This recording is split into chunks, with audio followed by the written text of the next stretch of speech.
Olá, tudo bem com vocês? Espero que estejam bem. Glória a Deus. Deus abençoe a sua vida, o seu lar. Novamente estou aqui para estar lendo mais dois capítulos do dia de hoje. Hoje a gente vai estar lendo o capítulo 21 e 22 de Primeiro Reis, né? A gente vai estar terminando esse livro de Primeiro Reis neste dia de hoje, né? Então vamos ver o que acontece aí, né?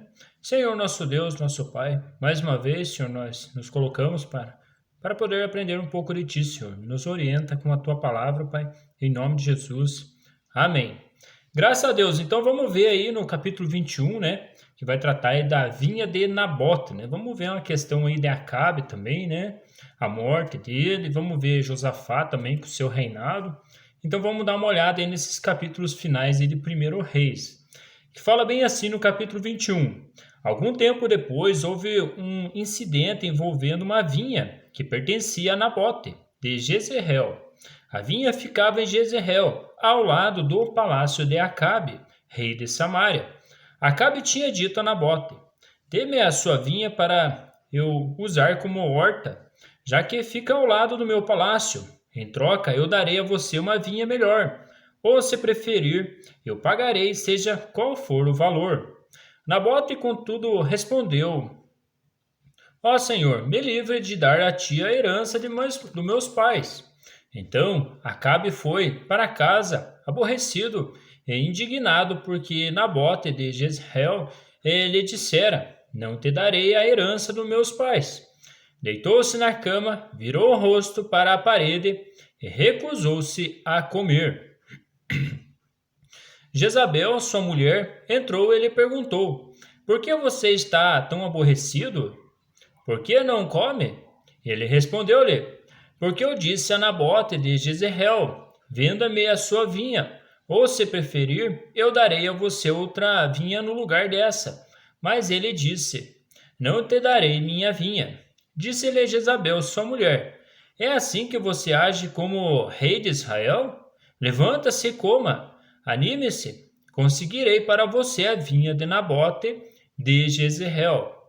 Então ela escreveu cartas em nome de Acabe, pôs nelas o selo do rei e as enviou às autoridades e aos nobres da cidade de Nabote. Naquelas cartas ela escreveu: Decretem um dia de jejum e ponham Nabote sentado num lugar de destaque entre o povo, e mandem dois homens vadios sentar-se em frente dele, e façam com que testemunhe que ele amaldiçoou tanto a Deus quanto ao rei. Levem-no para fora e o apedrejem até a morte, né? Então, dá para entender que Jezabel aí armou uma cilada aí para Nabote para estar conseguindo a vinha dele.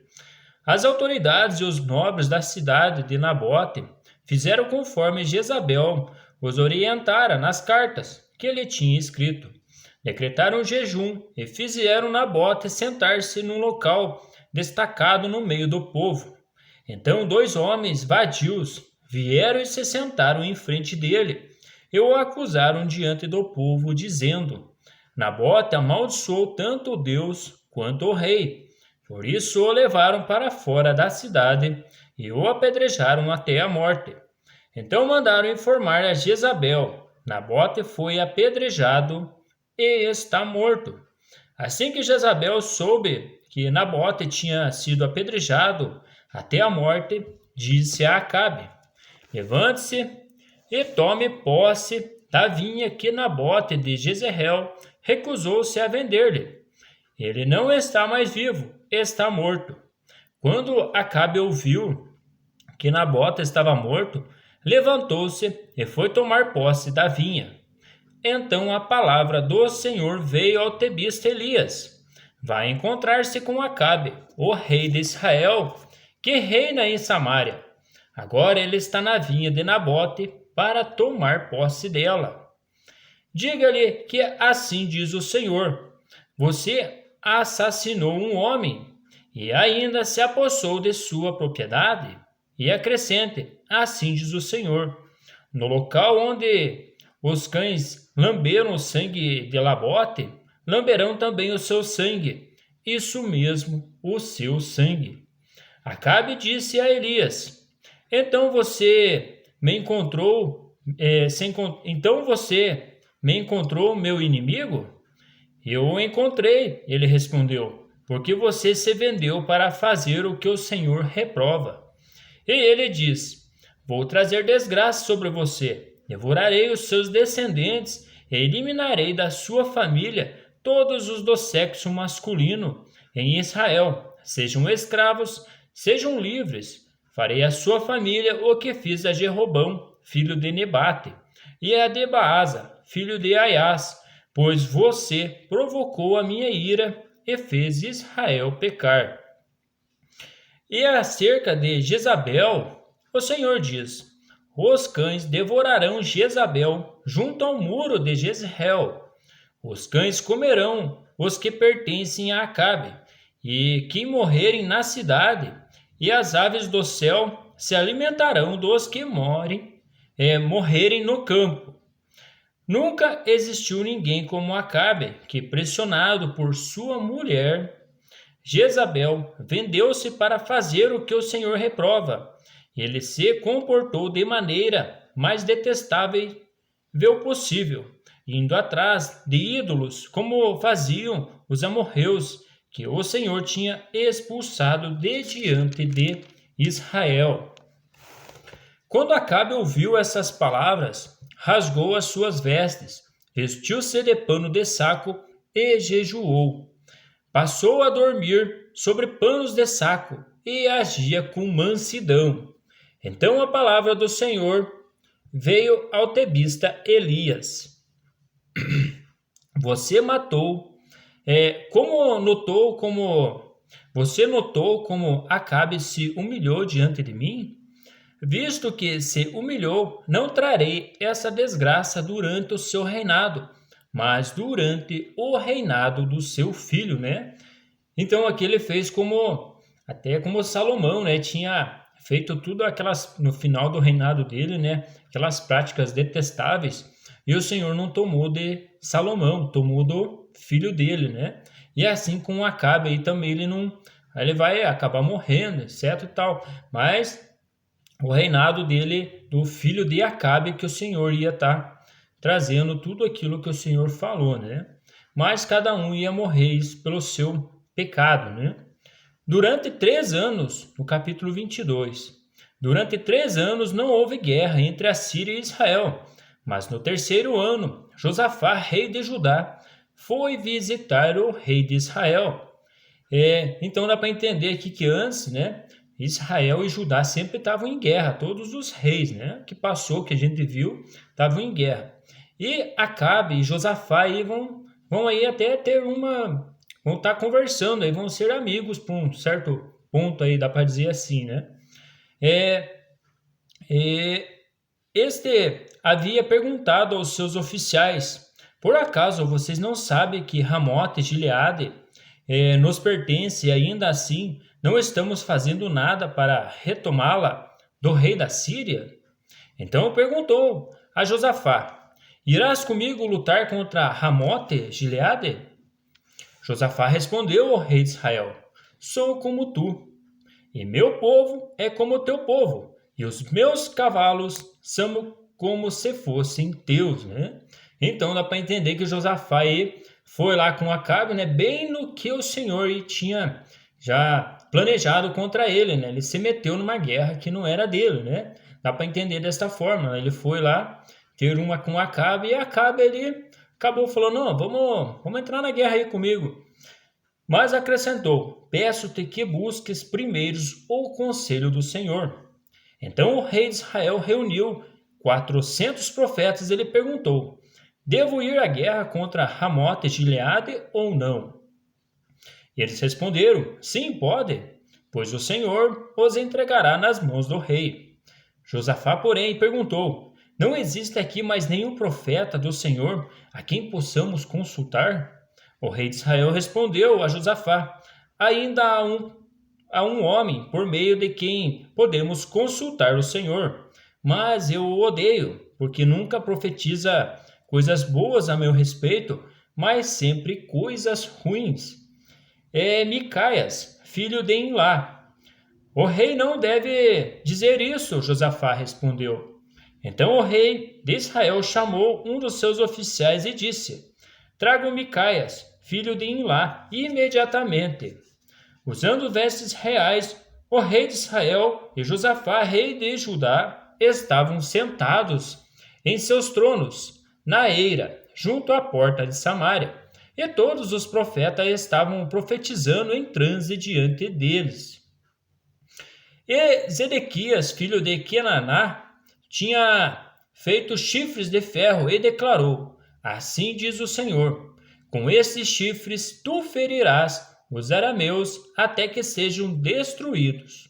Todos os outros profetas estavam profetizando a mesma coisa, dizendo: Ataca Ramote de Gileade e serás vitorioso, pois o Senhor os entregará nas mãos do rei. O mensageiro que tinha ido chamar Micaias lhe disse: Veja, todos os outros profetas estão predizendo que o rei terá sucesso. Sua palavra também deve ser favorável. Micaias, porém, disse: Juro pelo nome do Senhor que direi o que o Senhor me mandar. Quando ele chegou, o rei lhe perguntou: Micaias, devemos ir à guerra contra Ramote de Gileade ou não? Ele respondeu: Ataca e serás vitorioso, pois o Senhor a entregará nas mãos do rei. O rei lhe disse: Quantas vezes devo fazer você jurar que irá me dizer somente a verdade em nome do Senhor? Então Micaias respondeu: Vi todo Israel espalhado pelas colinas, como ovelhas sem pastor. Eu ouvi o Senhor dizer: Esses não têm dono, cada um volte para casa em paz. O rei de Israel disse a Josafá: Não disse que ele nunca profetiza nada de bom a meu respeito, mas apenas coisas ruins? Micaias prosseguiu: Ouça a palavra do Senhor. Vi o Senhor assentado em seu trono, com todo o exército dos céus ao seu redor, à sua direita e à sua esquerda. E o Senhor disse: Quem enganará Acabe para que ataque Ramote de Gileade e morra lá? E um sugeria uma coisa, outro sugeria outra, até que finalmente um espírito apresentou-se diante do Senhor e disse: Eu o enganarei. De que maneira? Perguntou o Senhor. Ele respondeu: Irei e serei um espírito mentiroso na boca de todos os profetas do rei.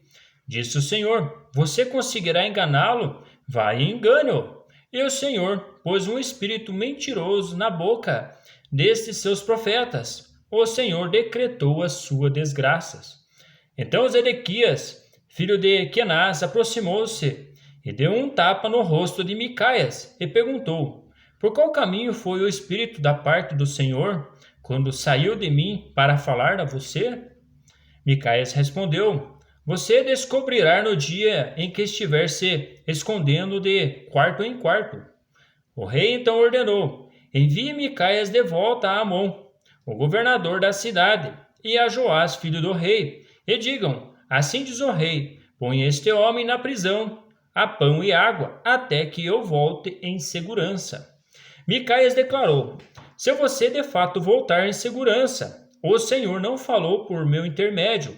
E acrescentou: Ouçam o que estou dizendo todos vocês, né? Então ele já falou bem assim: eu vou ficar na prisão, mas vocês não vão voltar em segurança, né? Então o Senhor tinha falado que eles iam morrer ali.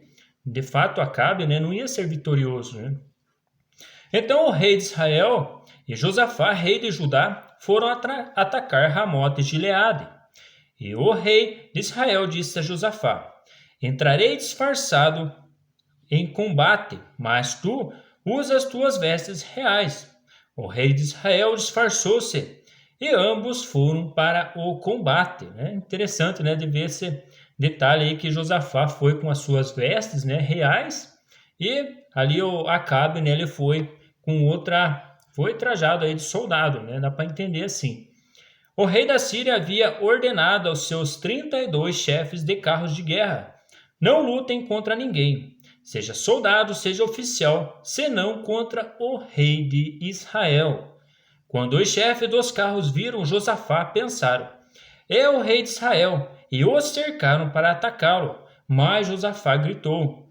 E quando os comandantes dos carros viram que não era o rei de Israel, deixaram de persegui-lo, né? Então, aí Josafá quase morreu aí no lugar de Acabe, né, por ter trajado de rei, né? Então, foi se meter numa guerra aí que não era, deu no que deu, né?